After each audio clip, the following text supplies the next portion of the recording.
Happy Thursday, everyone. Natalie again coming to you from Kuwait and from my small office dito sa aking trabaho. Kamusta po kayo? Just want to share again another story at another inspiration from dito sa ginagawa ko aside from having my full-time job. Matagal na akong OFW dito sa Kuwait. Alam niyo yun. Tapos may maririnig ako, sabi ng iba, ay, buti ka pa, may stable job. And yes po, totoo naman. Pero bakit parang ang layo pa rin ng goals ko?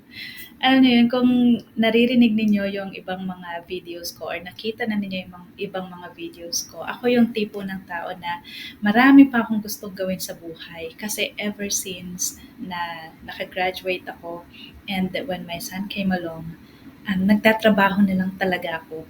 So, ngayon, andito na ako, na-reach ko na yung age sa buhay ko na marami pa talaga akong gustong gawin, marami pa akong plano, marami pa akong goals sa buhay ko.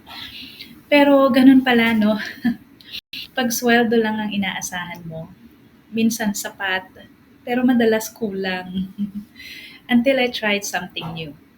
And this is an online business na swak sa schedule ko. Flexible, no big capital, pwede kahit beginner. And kagaya ko, wala akong previous experience tungkol sa online business. Pero andito ako.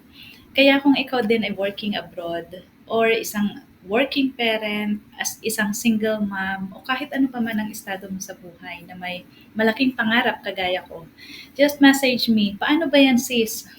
And let's talk. Alam mo, baka ito na yung simula ng bagong chapter ng buhay mo.